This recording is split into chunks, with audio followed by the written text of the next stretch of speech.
Parentalidade Preta não é um perfil. Ele é uma iniciativa independente, uma trincheira viva de afeto, crítica e memória preta.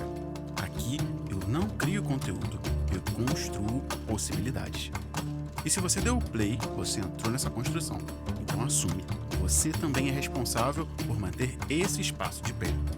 Aqui no seu tocador de podcast você pode fazer o seguinte: avalia com 5 estrelas, dá um like ou algum fator positivo, comenta esse episódio e encaminha para alguém.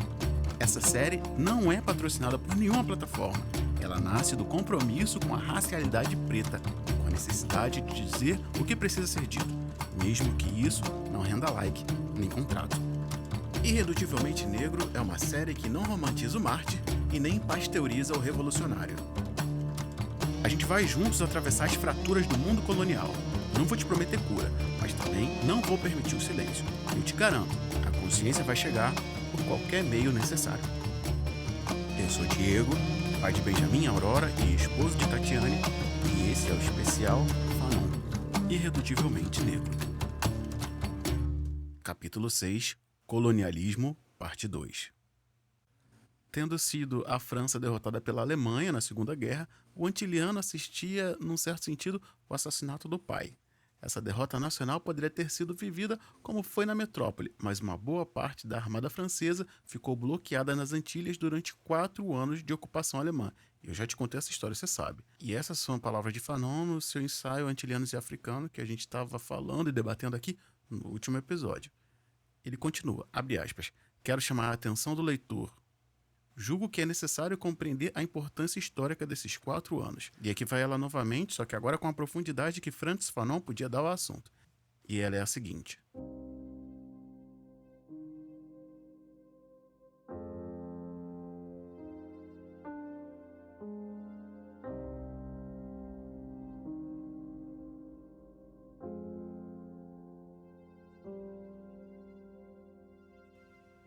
Antes de 1939 havia cerca de 2.000 europeus na Martinica.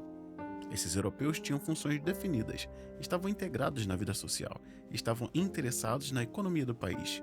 Ora, de um dia para o outro, só a cidade de Fort-de-France foi submergida por cerca de 10.000 europeus de mentalidade autenticamente racista, mas até então latente. Essas palavras são de Francis Fanon, tá? Só pra gente não perder aqui o trilho. Ou melhor, o barco. Quero dizer que os marinheiros do Ben ou do Émile Bertin, anteriormente em Fort-de-France, por 8 dias não tinham tempo para manifestar seus preconceitos raciais. Ele está falando das expedições que sempre iam lá antigamente. Os 4 anos em que foram obrigados a viver fechados em si mesmos, inativos, presos da angústia quando pensavam nos seus familiares deixados em França. Muitas vezes vítimas do desespero quanto ao futuro. Isso permitia-lhes que tirassem a máscara, bastante superficial afinal de contas, e que se comportassem como autênticos racistas. Acrescentemos isso ao rude golpe que a economia antiliana sofreu, pois foi preciso encontrar aqui, ainda sem transição, quando nenhuma importação era possível, com que alimentar 10.000 homens. Além disso, muitos desses marinheiros e militares puderam mandar vir suas mulheres e filhos, a quem foi preciso dar alojamento. A Martinica teve sua crise de alojamento depois da sua crise econômica. O martiniquenho tomou como responsável de tudo isso os brancos racistas. O antiliano, perante esses homens que o desprezava, começou a duvidar dos seus valores. E foi nesse segundo acontecimento que ele teve a sua primeira experiência metafísica. E depois foi a França Livre. O general de Gaulle falava em Londres de traição, de militares que entregavam a espada mesmo antes de a terem desembainhado. Tudo isso contribuiu para persuadir os antilianos que a sua França não tinha perdido a guerra, mas que traidores a tinham vendido. E onde estavam esses traidores, se não camuflados nas Antilhas? E viu-se uma coisa extraordinária. Antilianos que se recusavam a tirar o chapéu durante a execução da Marselhesa, um hino nacional francês. Qual o antiliano que não se lembra dessas tardes de quinta-feira em que, na esplanada de Savane, patrulhas de marinheiros armados exigiam silêncio e sentido quando se tocava o hino nacional? Então, o que tinha acontecido? Por um processo fácil de compreender, os antilianos tinham assimilado a França dos marinheiros à França Má, e Marselhesa, que os homens respeitavam, não era a deles. É preciso não esquecer que esses militares eram racistas. Ora, ninguém duvida que o verdadeiro francês não é racista. Isso é, de que ele não considera o antiliano um negro. E esse aí é você na casa daquele brother, que a mãe diz que não vê cor, mas quando chega uma tia lá, a coisa pega. No fim das contas, se aqueles marinheiros eram racistas, é porque eles não eram verdadeiros franceses. Quem sabe talvez até alemães, e de fato, o marinheiro foi sistematicamente considerado como um alemão. Mas a consequência que nos interessa é essa. Perante 10.000 racistas, o Antiliano foi obrigado a defender-se. Sem Aimé Césaire teria lhe sido difícil. Ora, Aimé Césaire estava lá e entoou-se com aquele cântico que antigamente era odioso, que é bom e belo ser um negro.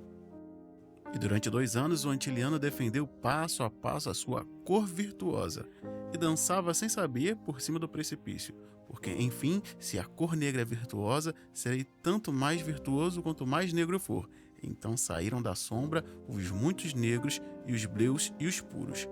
E Césaire, cantor fiel, repetia: por muito que se pinte de branco o tronco da árvore, as raízes permanecerão negras por baixo. Então tornou-se real que não só o negro cor era valorizado, como também o negro ficção, o negro ideal, o negro em absoluto, o negro primitivo, o negro. O que era isso senão provocar no Antiliano uma refundação total do seu mundo, uma metamorfose do seu corpo? O que era isso senão exigir dele uma atividade axiológica invertida, uma valorização do rejeitado? Mas a história continuava.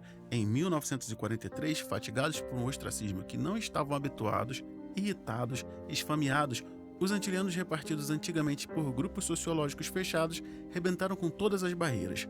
Punham-se de acordo sobre certas coisas, entre outras que esses alemães tinham ultrapassado todos os limites e, apoiados pelo exército local, arrancavam à França livre o toque de reunir. O almirante Robert, esse outro alemão, cedia. E aqui se situa o terceiro acontecimento, mas a gente vai falar dele depois do intervalo.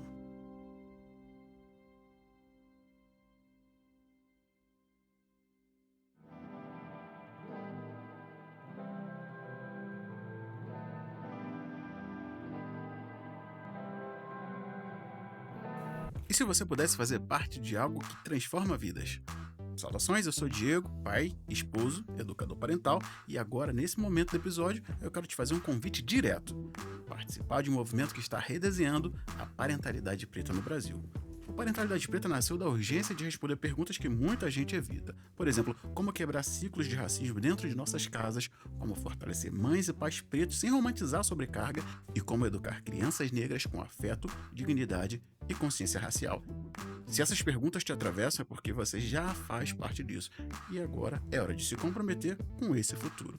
O que a gente está construindo aqui é gigante, mas para que a gente possa seguir, a gente precisa de base, precisa de apoio.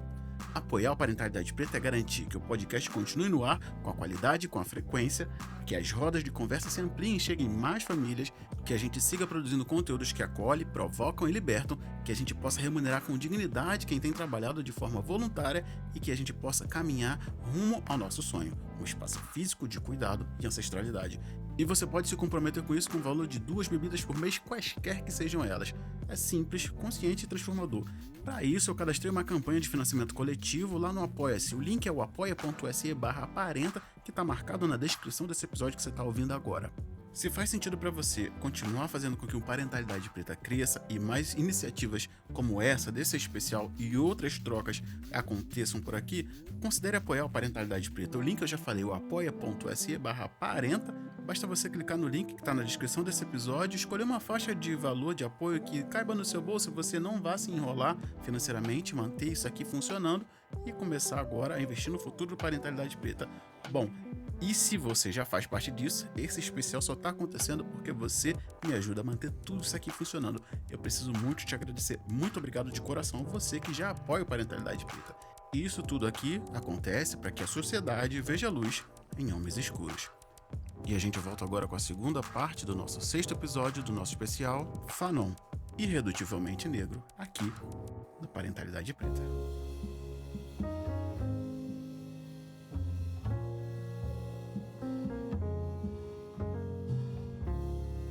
Podemos dizer que as manifestações da libertação que se realizaram nas Antilhas, ou pelo menos na Martinica, que nos meses de julho e agosto de 1943 foram a consequência do nascimento do proletariado. A Martinica sistematizava pela primeira vez sua consciência política, e é lógico que as eleições que se surgiram à libertação tinham delegado 2 deputados comunistas em 3.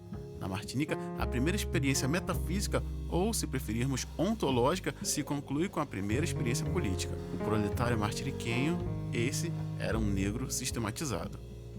Depois da guerra, em 1945, o antiliano mudou seus valores. Enquanto antes de 1939 tinha os olhos voltados para a Europa branca, enquanto para ele o bem era a evasão da sua cor. Em 1945 descobre-se não só de cor negra, mas como um negro, e é para a longínqua África que lançará daqui em diante seus pensamentos. Na França, o antiliano fazia lembrar a todo momento que ele não era um negro. A partir de 1945, o antiliano, ainda na França, fala lembrar a todo momento que é sim um negro. Enquanto isso se passava, o africano prosseguia seu caminho. Ele não estava dilacerado e não tinha que se situar simultaneamente frente ao antiliano e frente ao europeu. Esses últimos eram de meter no mesmo saco, o saco dos causadores da fome, dos exploradores e dos canalhas. Sem dúvida tinha havido Eboué, e aqui eu vou abrir um parênteses para falar de Félix Eboué. Ele era um administrador colonial francês que nasceu nas Antilhas e notabilizou-se por seu discurso na Conferência de Brazzaville, na República Democrática do Congo, onde se dirigiu aos africanos como meus queridos irmãos, enfatizando uma fraternidade baseada na cor da pele, em contraste à visão colonialista da época, que a gente falou antes aqui, em que o antiliano não era um negro. Félix Eboué fez isso muito tempo atrás, então ele era uma pessoa benquista, fato esse que vai justificar o trecho que vem a seguir. Ainda de Fanon, ainda sobre o artigo Antilianos e Africanos, e ele é o seguinte, abre aspas. Sem dúvida tinha havido Eboué, que sendo embora antiliano na Conferência de Brazzaville, tinha falado aos africanos, chamando-lhes de meus queridos irmãos. Essa fraternidade não era evangélica, era baseada na cor. Os africanos adotaram Eboué, esse era um deles. Os outros antilianos bem podiam vir com suas pretensões, pois elas eram até conhecidas. Ora, com grande espanto deles, os antilianos que desembarcaram na África depois de 1945 apresentavam-se de mãos suplicantes, de dorso vergado, abatidos. Chegavam à África com o coração a transbordar de esperança, desejando encontrar a fonte, alimentar-se das verdadeiras teias da terra africana. Os antilianos, funcionários e militares, advogados e médicos, ao desembarcarem em Dakar, sentiam-se infelizes por não serem suficientemente pretos. Há 15 anos diziam aos europeus, não liguem à minha pele preta, foi só o sol que me queimou, a minha alma é branca como a vossa. A partir de 1945 mudaram de opinião, dizem os africanos, não liguem para minha pele branca, a minha alma é preta como a vossa, é o que importa. Esse próximo trecho é uma tradução que eu tive que fazer porque o português de Portugal dessa época estava muito complicado e ia embolar demais aqui a explicação. E é a seguinte, continuando o texto de Fanon, mas traduzido aqui para o português brasileiro. Quase que eu poderia falar um português, mas ainda não chegamos nesse momento, inclusive. Voltando, mas os africanos guardavam rancor demais para que a subversão fosse tão fácil. Reconhecidos na sua negritude e na sua escuridão, naquilo que há 15 anos era culpa, negaram ao antiliano qualquer pretensão nesse campo. Descobriram-se, enfim, possuidores da verdade, portadores seculares de uma pureza inalterável. Rejeitaram o antiliano, lembrando-lhe que ele não havia sido deserdado, que não havia sido traído, que não havia penado, sofrido e lutado em solo africano. O antiliano tinha dito não ao branco, o africano dizia não ao antiliano. Esse último, o antiliano, fazia a última experiência metafísica. Sentiu então o peso do desespero. Obcecado pela impureza, abatido pela culpa, dilacerado pela culpabilidade, viveu o drama de não ser branco nem negro. Gritou, fez poemas, cantou a África, a terra dura e bela, a África, explosão de cólera, azáfama tumultuosa, projétil enlameado, a África, terra de verdade. Aprendeu o Bambara no Instituto das Línguas Orientais de Paris. Na sua majestade, o africano condenava todas as diligências. O africano vingava-se e o antiliano pagava. Toma cuidado aí para não se regozijar com o sofrimento de outro negro, viu? Tô de olho. Fanon continua. Se tentarmos agora explicar e resumir a situação, podemos dizer que na Martinica, antes de 1939, não havia o negro de um lado e o branco de outro, mas gramas coloridas de que era fácil ultrapassar rapidamente os intervalos. Bastava ter filho de alguém menos preto. Não havia barreira racial, não havia discriminações. Havia esse picante e irônico, tal característico da mentalidade martiniquenha. Mas na África a discriminação era real. Aí o negro, o africano, o indígena, o preto, o sujo era rejeitado, desprezado, maldito. Aí havia a amputação, havia o desconhecimento da humanidade. Até 1939 o antiliano vivia, pensava e sonhava. Fazia poemas e escrevia romances exaltante como um branco teria feito. Ele compreendia agora que não lhe era possível cantar como os poetas africanos a noite negra, a mulher negra de calcanhares rosas. Antes de Césaire, a literatura antiliana era uma literatura de europeus. Antes de Césaire, a Aimé Césaire, para você não esquecer, a literatura antiliana era a literatura dos europeus. O antiliano identificava-se com o branco, adotava uma atitude de branco. Ele era branco. Depois de o antiliano ter sido obrigado, sob pressão de europeus racistas, a abandonar as posições que eram, em suma, frágeis, visto que absurdas, inexatas e alienadas, nascerá uma nova geração. O antiliano de 1945 é um negro. Então, voltado para a África, o antiliano vai chamá-la de longe e descobre-se filho de escravo transplantado, sente a vibração da África no mais fundo do seu corpo e apenas aspira a uma coisa: mergulhar no imenso buraco negro.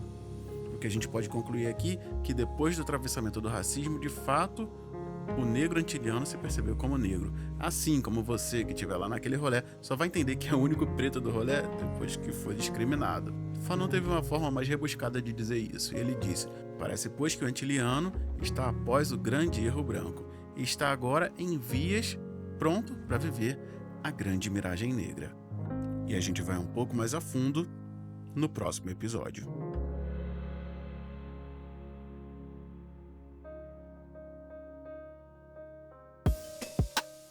Eu sou Diego, pai de Benjamin e Aurora, esposa de Tatiane, e esse episódio contou com referências indispensáveis para compreender o contexto histórico, político e subjetivo que atravessou a formação de Fanon. E para esse episódio eu usei trechos do Condenados da Terra, de 1968, e Em Defesa da Revolução Africana, de 1980, a versão portuguesa. Todos os trechos foram lidos, estudados, roteirizados por mim, Diego Silva. Também fiz a curadoria, a narração, a edição e a finalização desse e dos demais episódios, porque o Parentalidade Preta é uma iniciativa independente, sem apoios de grandes marcas, instituições ou portais de mídia. Se esse conteúdo te atravessou, te ensinou ou te fez pensar de uma maneira diferente, eu te convido a se comprometer com esse trabalho. Com o valor de 2 bebidas por mês, quaisquer que sejam, você apoia a continuação dos episódios, a produção de materiais gratuitos e o fortalecimento de uma comunidade que educa com dignidade, ancestralidade e consciência racial. Na descrição desse episódio eu deixei um link para o post relativo a essa série lá no parentalidadpreta.com, e lá você encontra links para comprar os livros que eu estou usando como referência para cá. Se você comprar pelos links que eu disponibilizei lá, eu já ganho uma comissão deles e você me ajuda de maneira espontânea, não vai ter nenhum custo adicional. O link para a campanha de financiamento coletivo e para acessar os links dos livros estão aqui na descrição do episódio, e a partir deles você consegue acessar tudo que eu te referenciei aqui, beleza? Então a gente se vê na próxima.